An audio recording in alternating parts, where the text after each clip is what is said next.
പടന്ന ഗ്രാമപഞ്ചായത്ത് 9ാം വാർഡിന്റെ നേതൃത്വത്തിൽ സംഘടിപ്പിച്ച ജൈവ പച്ചക്കറി കൃഷി മത്സരത്തിൽ മികച്ച പങ്കാളിത്തം. മത്സരത്തിലെ 1ാം സ്ഥാനം യുവകർഷകൻ പി നവജിത്ത് സ്വന്തമാക്കി.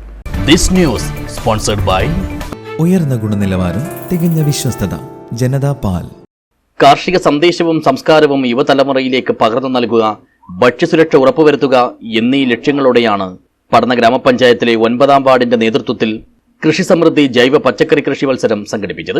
അവസാനത്തെ 10 പേരിൽ നിന്നും നൂതന കൃഷിരീതിയായ പ്രിസിഷൻ ഫാമിംഗിലൂടെ മികച്ച വിളവ് നേടുന്ന യുവകർഷകൻ നവജിത്തിനെ വിജയിയായി തെരഞ്ഞെടുത്തു. ചന്ദ്രിക പൊന്നരിയൻ 2ാം സ്ഥാനവും പി സുകുമാരൻ 3ാം സ്ഥാനവും സ്വന്തമാക്കി.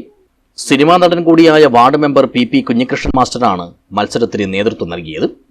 വലിയ മാറ്റമാണ്. ചില പുതിയ തലമുറ പോലും കൃഷിയിലേക്ക് വരുന്നതിലാണ് ഇതിൻ്റെ ഒരു വലിയ നേട്ടമെന്ന് പറയുന്നത്. അതുകൊണ്ട് ഇത് തുടരണം എന്നാണ് വലിയൊരു ആഗ്രഹം. കാർഷിക college retired farm superintendent P V Surendran, Padanna കൃഷിഭവനിലെ കൃഷി അസിസ്റ്റന്റ് പി കപിൽ എന്നിവർ വിധികർത്താക്കളായി. News bureau, Cheruvathur.